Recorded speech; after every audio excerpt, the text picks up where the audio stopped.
بسم اللہ الرحمن الرحیم الحمد للہ رب العالمین والصلاة والسلام علی سید المرسلین وعلی آلہ واصحابہ اجمعین اما بعد فاعوذ باللہ من الشیطان الرجیم بسم اللہ الرحمن الرحیم الا للہ الدین الخالص والذین اتخذوا من دونه اولیاء ما نعبدهم إلا ليقربونا إلى الله زلفى إن الله يحكم بينهم فيما هم فيه يختلفون إن الله لا يهدي من هو كاذب كفار صدق الله مولانا العظيم ألا لله الدين الخالص لوگو دین کو اللہ ہی کے لیے خالص کرو، یعنی دین کا ہر کام اللہ ہی کے لیے کرو۔ والذین اتخذوا من دونہ اولیاء، جن لوگوں نے اللہ کو چھوڑ کر اوروں کو اپنا محبوب اور مقصود اور اپنی منزل بنایا، وہ یہ کہتے ہیں ما نعبدہم، ہم ان کی جو عبادت کرتے ہیں۔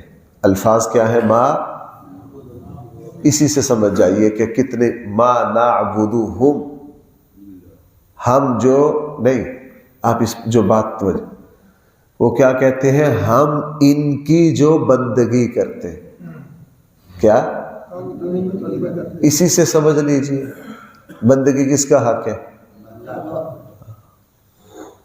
کہتے ہیں ہم ان کی نہیں بندگی کرتے مگر اس وجہ سے، بھائی بندگی کسی بھی وجہ سے ہو وہ جائز نہیں۔ ایک بندہ کہ یار میں جو یہ ظلم کرتا ہوں نا، وہ کیا کہے؟ میں جو ظلم کرتا ہوں نا وہ اس وجہ سے کرتا ہوں۔ بھائی ظلم کسی بھی وجہ سے جائز نہیں، ظلم تو ظلم ہے، ظلم تو کیا ہے؟ کسی بھی وجہ سے ہو۔ ما نعبدہم، ہم نہیں بندگی کرتے ان کی مگر لیقربونا الی اللہ زلفی، یہ ہمیں اللہ تعالیٰ کے اچھی طرح قریب کر دیتے ہیں۔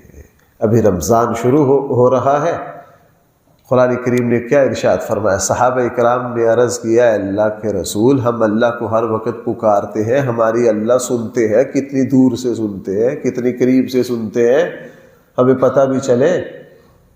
تو قرآن کریم نے کیا ارشاد فرمایا؟ وَإِذَا سَأَلَكَ عِبَادِي عَنِّي فَإِنِّي قَرِيبٌ أُجِيبُ دَعْوَتَ، اس اللہ کو ضرورت ہی نہیں کسی واسطے کی، بلکہ اللہ تو کہا ہی اسے جاتا ہے۔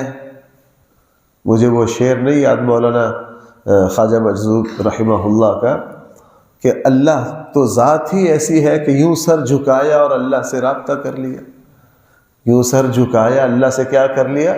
رابطہ کر لیا۔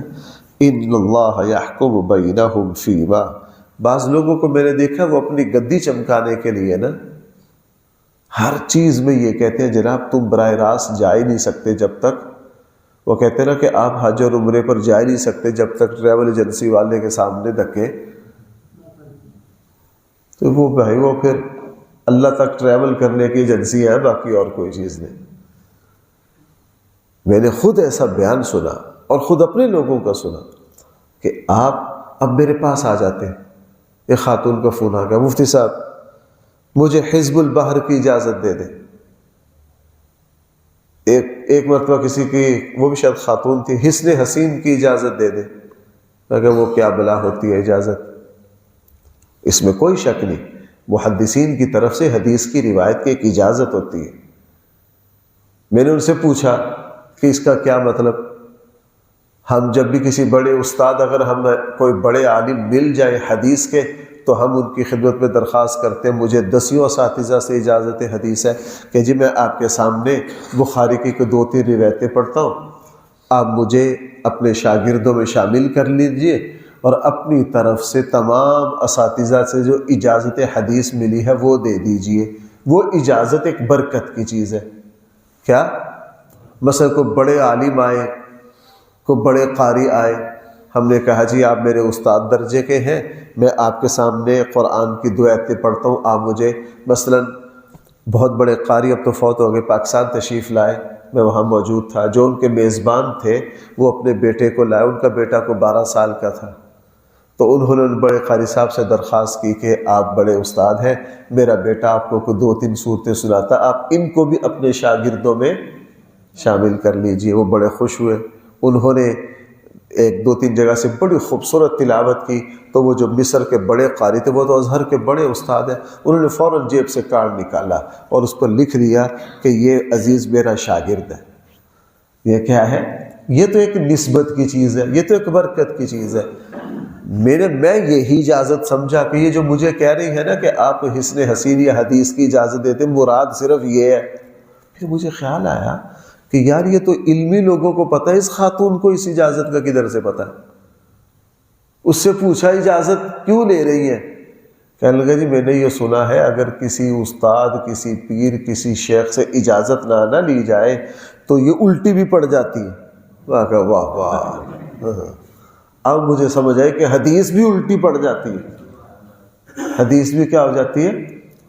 میں نے اسے کہا میری بہن حسن حسین دعائیں ہیں، حضور کے ارشادات ہیں، حضور کے ارشادات الٹے کیوں پڑیں گے آپ کو؟ وہ الٹے کیوں پڑیں گے؟ کہنے لگے جی نہیں، میں نے کسی سے سنا ہے کہ جب تک کسی بڑے کا ہاتھ نہ ہو۔ میں نے کہا حضور سے بڑا کون ہے؟ حضور علیہ السلام سے بڑا کون ہے؟ آپ جاؤ حدیث کی کتابوں کا مطالعہ کرو۔ ہاں بس 2 باتیں سمجھ لینا، احکام کی احادیث کو نہ چھیڑنا، وہ سمجھنا آپ کے بس کا کام نہیں۔ احکام کی احادیث کو نہ چھیڑنا، چونکہ وہ اہل علم کو پتہ ہوتا ہے کہ یہ حدیث عادی ہے، اس کا بقیہ حصہ فلاں کتاب میں، اس کا یہ حصہ فلاں جگہ ہے، اس حدیث کا یہ مطلب ہے، اس حدیث کا۔ بہرحال ان اللہ یحکم بینہم فیما ھم فیہ یختلفون، بے شک اللہ تعالیٰ تمہارے درمیان فیصلہ کر دیں گے ان سارے جھگڑوں میں جس میں تم پڑے ہوئے ہو۔ میں نے کل اس آیت کا مطلب واضح کر دیا تھا۔ ایک فرقہ اس آیت کو اپنا شعار بنائے ہوئے ہے، وہ اپنے چھوٹی چھوٹی اختلافیوں پر یہ آیت فٹ کرتا ہے، چھوٹی چھوٹی اختلافیوں پر کیا کرتا ہے؟ یہ آیت فٹ کرتا ہے۔ حالانکہ کل میں نے ایک تفصیل سے اس آیت کو کھول دی، ان اللہ لا یہدی من هو کاذب کفار۔ آگے فرمایا لو اراد اللہ ان یتخذ ولدا، اگر اللہ چاہتے ان یتخذ ولدا کہ کسی کو اپنی اولاد اور بیٹا بنائے، اگر اللہ چاہتے یہ تو کیا کرتے؟ اصطفى مما يخلق ما یشاء، تو اپنے مخلوق میں سے جس کو چاہتے کیا کرتے؟ منتخب کر۔ بھئی ساری مخلوق اس کی ہے۔ اگر اللہ تعالیٰ نے کسی کو اولاد بنانا ہوتا تو جب ساری اس کی ملکیت ہے، وہ جس کو چاہے بناتے، اس کو کوئی روک سکتا تھا؟ اس نے ہمیں انسان بنایا، ہم نے اس کو روک لیا؟ نہیں، سبحانہ۔ لیکن اللہ کو اس کی ضرورت نہیں ہے، سبحانہ۔ اللہ تعالیٰ اولاد سے کیا ہے؟ پاک ہے۔ کیوں؟ اولاد میرے اور آپ کے لیے کمال اور خوبی ہے، اللہ تعالیٰ کے لیے اولاد ہونا عیب ہے۔ اللہ تعالیٰ کے لیے کیا ہونا؟ مثلا ہماری اولاد ہے، ہم کسی کی اولاد ہے، اس سے پتہ چلا ہمارے اوپر والے فنا ہو گئے۔ جو دوسروں سے پیدا ہو یا جس سے دوسرے پیدا ہو تو اس نے ایک دن فنا کی گھاٹ اترنا ہی اترنا ہے۔ اگر اولاد ماں باپ کو تسلیم کر لیا تو یہ گویا کہ اپنے فانی ہونے کو کیا کر لیا، اس لیے میں اور آپ فانی ہیں۔ اللہ کی نہ اولاد نہ اللہ کے ماں باپ، چونکہ اللہ فنا سے کیا ہے؟ لم یلد ولم، آگے کیا ہے؟ ولم یکن لہ، یہ جو ہے نا ولم یکن لہ کفوا احد، ایک وقت میں آتا ہے بیٹا برابر میں آ جاتا ہے۔ بھائی بندہ بوڑھا ہو گیا، مرض الوفات میں پڑا ہے، تو وراثت کس کو جائے گی؟ بیٹوں کو جائے گی کہ نہیں؟ کیوں جائے گی؟ بھائی اللہ نے ان کو آپ کی جگہ لے آیا، اللہ ان کو کہاں لے آئے؟ آپ کی جگہ لے آئے۔ وَلَمْ يَكُنْ لَهُ كُفُوًا أَحَدٌ، اللہ تعالیٰ کا کوئی ہمسر اور برابر ہو نہیں سکتا۔ ویسے بھی اولاد جو ہے، انسان اولاد کی وجہ سے بہت سارے گناہ، بہت سارے غلط کام کر جاتا ہے اپنی اولاد کی وجہ سے۔ یعنی انسان اپنی اولاد سے شدید ترین متاثر ہوتا ہے۔ بھئی کیا ہوتا ہے؟ شدید ترین متاثر ہوتا ہے۔ اپنے بیٹوں سے جتنا متاثر ہوتا ہے پوتوں سے اتنے زیادہ ہوتا ہے۔ پوتوں سے کیا ہوتا ہے؟ میں نے خود ہمارے ایک دوستوں کا منظر دیکھا، بلکہ میں ان سے مزاح بھی کرتا. وہ کہنے لگا یار ہمارے ابا جی اتنے ڈاڈے بندے ہیں, ہم ان سے کوئی بات نہیں منوا سکے. کہہ رہے تھے پوترے جاندے نے جو چاندے نے منوا لیتے ہیں, جو چاہتے ہیں. کہنے لگا ہماری ان کے سامنے چلی نہیں, اور پوتے جو ہیں وہ جو چاہتے ہیں اپنے دادا کو منوا لیتے ہیں. کہنے لگا ہم پھر کہتے ہیں ابا جی کبھی ساڈی بھی سن لیندے, ہماری تو سنی نہیں, اور آگے ان کی کبھی جو کہتے ہیں آپ ویسا کر دیتے ہیں. تو یہ آدمی اپنی اولاد, اپنے پوتے, اپنی نسل کی طرف شدید ترین میلان رکھتا ہے, حد درجہ متاثر ہوتا ہے. اور اللہ تعالیٰ میلان اور متاثر ہونے سے کیا ہے, اللہ کی کوئی مجبوری نہیں ہے. اللہ تعالیٰ کی کوئی چیز مجبوری, سبحانہ, اللہ اس سے کیا ہے. اور بھائی میں نے سبحانہ کو شاید بہت مرتبہ آپ کے سامنے کہ یہ کلمہ تقدیس ہے. بھائی یہ کیا ہے؟ اس لیے ہم سجدے میں کیا کہتے ہیں, سبحان, میرا اللہ ہر طرح کے شریک سے کیا ہے, پاک ہے. میرا اللہ ہر طرح کے عیب اور گندگی سے کیا ہے, پاک ہے. سبحان ربی الاعلی, سبحان ربی العظیم, یہ کلمہ تقدیس ہے. ہم اللہ, ہمارا رب تمام عیبوں سے پاک ہے. اب دنیا میں عیب لاکھوں ہیں. بھائی توجہ کرنا, دنیا میں عیب کیا ہے؟ اللہ تعالیٰ تو نعوذ باللہ جاہل نہیں ہے, اللہ غریب نہیں ہے, اللہ تعالیٰ کمزور نہیں ہے, اللہ تعالیٰ بوڑھا نہیں ہے, اللہ تعالیٰ زخمی نہیں ہے. یہ لاکھوں عیب ہے یا نہیں؟ اب اگر ہم ایک ایک عیب کی نفی کرنے لگتے تو ساری زندگی میں نہ ہوتی. اللہ نے فرمایا میرے بندوں میں تمہیں ایک کلمہ دے رہا ہوں, سبحانہ. جب آپ سبحان ربی الاعلی کہہ دو گے, سبحان ربی العظیم کہہ دو گے, تو اللہ تعالیٰ کی تمام عیوب سے خود بخود بھائی کیا ہو جائے گی, هو اللہ الواحد, وہ اللہ ایک ہے, القہار, بہت زبردست ہے, بہت طاقتور ہے. خلق السماوات والارض بالحق, اس نے آسمانوں کو اور زمین کو پیدا کیا حق یعنی بامقصد. نہیں کیا کیا؟ بامقصد, فضول نہیں, ہر چیز کا ایک مقصد ہے. یکور اللیل علی النہار, وہ اللہ لپیٹ دیتے ہیں رات کو دن پر. وَيُكَوِّرُ النَّهَارَ عَلَى اللَّيْلِ, اور لپیٹ دیتے ہیں دن کو کس پر؟ آج کل اللہ دن کو کیا کر رہے ہیں, رات پر. بھئی دن بڑا ہو رہا ہے نا, رات کیا ہو رہی ہے, چھوٹی ہو رہی ہے. یعنی آج کل دن کو لپیٹا جا رہا ہے کس پہ؟ اب ہم جو روزے رکھیں گے, اب ہم نے پیچھے کم سے کم 15 سال وہ روزے رکھے ہیں کہ ہر روزہ پچھلے سے چھوٹا. کیوں بھائی ہم 15-16 سال میں روزے کس طرح رکھتے آئے؟ وہ کہ ہر روزہ پہلے والے سے کیا چھوٹا, یعنی روزہ یوں سکڑ رہا تھا. اب ہم جو روزے رکھ رہے, ہر اگلا روزہ پچھلے سے, پہلے دن جو روزہ رکھیں گے وہ چھوٹا, دوسرے دن تھوڑا. یہ ہے لپیٹنا.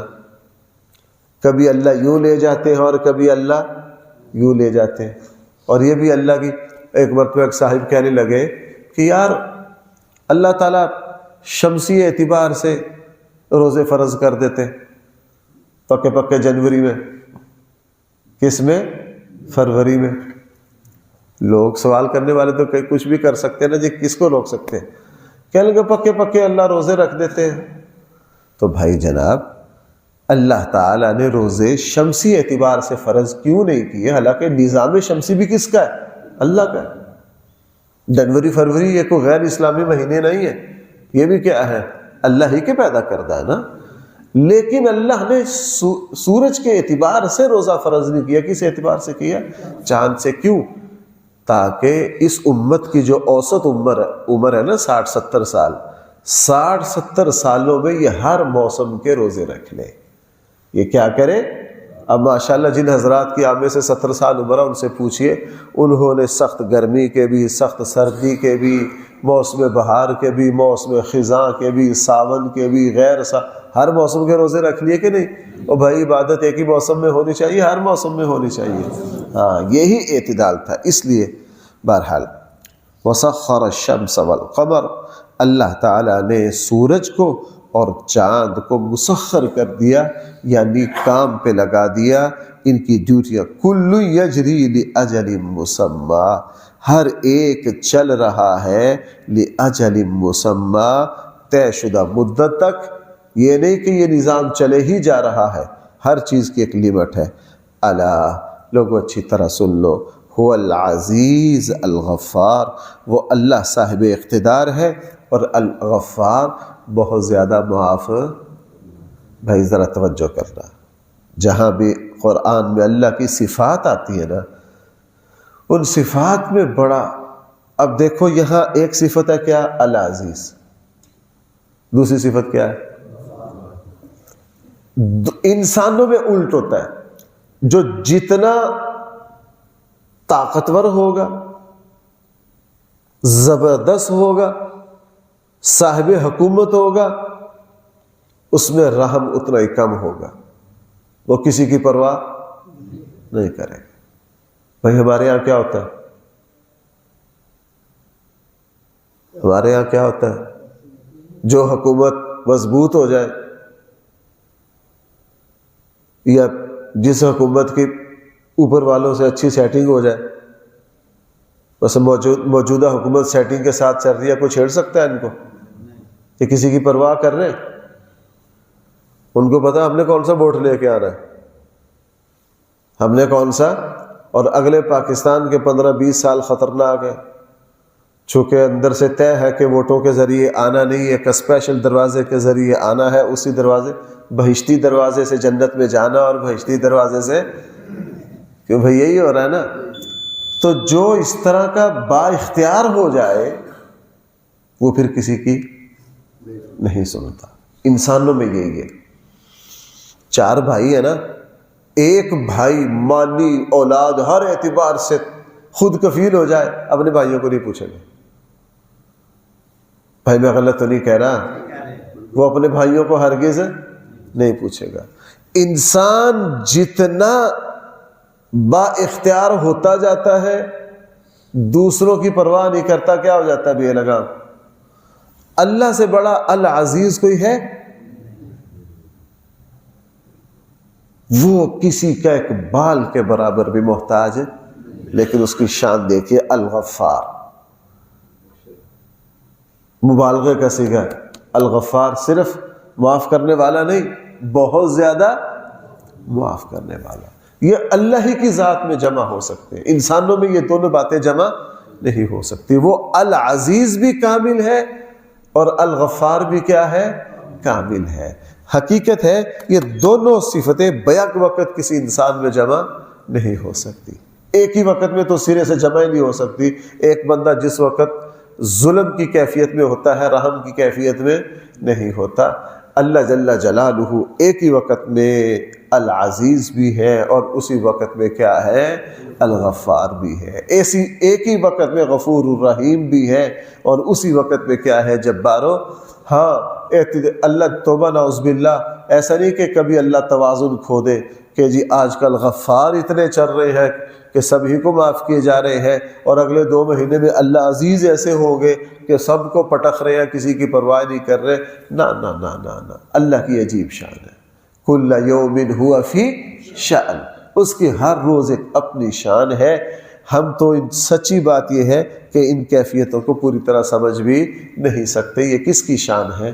یہ اللہ کی شان ہے. العزیز، اللہ لوگوں غور سے سنو، هو العزیز، وہ زبردست بھی بہت ہے. الغفار، وہ مہربان اور کریم بھی. اس کا معیار اتنا اونچا کہ اگر اپنے معیار پر آ جائے تو تمہاری ساری زندگی کی نمازوں میں ایک بھی قبول ہونے کے قابل نہ نکلے، اگر وہ معیار پر آئے. اگر وہ کس پر آئے؟ معیار پر. لیکن وہ مہربان اتنا ہے. یار بعض دفعہ ہوتا ہے نا، دیکھو بچے جو ہیں، بیٹا کتنی عمر کا ہے، بیٹی کتنی عمر کی ہے؟ 4 سال کی ہے. کہتا پاپا میں آپ کے لیے کھانا بنا کر لاتی ہوں. وہ کچن میں گئی، الٹے سیدھے برتنوں میں سیدھا سیدھا سیدھا سیدھا کر کے لے آئی. بھائی ماں باپ اس پر خوش ہو گئے، ناراض ہو گئے؟ بڑے خوش ہو گئے. حالانکہ وہ بیچاری کیا کر کے لائی، اس کو تو پتہ ہی نہیں. کیوں؟ ماں باپ شفیق و مہربان ہے. ماں باپ کیا ہیں؟ یہ اپنے بچے کی الٹی کو بھی کیا سمجھے گے؟ سیدھی. ان کی غلط کو بھی کیا سمجھیں گے؟ یہی شان اللہ کی ہے بھائی، یہی شان کیا ہے؟ الغفار۔ وہ اپنے بندوں کی ٹوٹی پھوٹی الٹی پھلٹی پر بھی کیا کرے گا؟ اب دیکھو نا، رمضان میں اللہ تعالیٰ سیل لگا دیں گے بھائی، کیا لگا دیں گے؟ سیل لگا دیں گے، بہاریں چلا دیں گے۔ اب ہم خود سوچتے ہیں یار ہماری کیا تراویح بیچ میں 2 دفعہ تھک دیا، کہتے ہیں یار ذرا جلدی ہو جائے، کبھی ایک ٹانگ پر وزن ڈالتے ہیں، کبھی دوسری پر ڈالتے ہیں کہ یار جلدی مکن۔ یہ سارا کچھ ہمارے ساتھ ہوتا ہے کہ نہیں؟ لیکن وہ اللہ الغفار، وہ بہت ہی زیادہ کریم اور بہت ہی زیادہ مہربان ہے۔ چونکہ وہ اپنے بندوں پر شفیق و مہربان ہے تو ہماری غلط کو بھی وہ کیا کر لیتے ہیں؟ وگرنہ نماز میں شدہ صاحب کی گنجائش ہی نہ ہو بھائی، نماز میں کہ گنجائش ہی نہ ہو بھائی، وزیر اعظم کے سامنے کھڑے ہوں اور درمیان میں آپ فون سننے لگ جائیں، وزیر اعظم چھوڑیں گے آپ کو؟ لیکن اللہ غفور الرحیم ہے، تبھی سجدہ صاحب رکھا ہے۔ کیا رکھا ہے؟ سجدہ صاحب رکھا۔ نماز میں غلطی ہو گئی، بلکہ عجیب مہربانی بھائی، نماز میں اگر 5 غلطیاں سجدہ صاحب والی ہو جائے تو 5 سجدے کرنے ہی، ایک ہی سے کام چل جائے گا۔ اور کہا ٹھیک ہے یار، ایک ہی سے جاؤ موج کرو جا کے۔ اللہ اسی میں کیا کرتے ہیں؟ اپنے بندوں کو فرمایا الا هو العزیز الغفار۔ اللہ تعالیٰ مجھے اور آپ کو صحیح سمجھ آتا فرمائے۔ الحمدللہ رب العالمین، والصلاة والسلام على سيد المرسلين وعلى آله وأصحابه أجمعين۔ ربنا آتنا في الدنيا حسنة وفي الآخرة حسنة وقنا عذاب النار۔ صلى الله تعالى على خير خلقه سيدنا مولانا محمد وآله وأصحابه أجمعين برحمتك يا أرحم الراحمين۔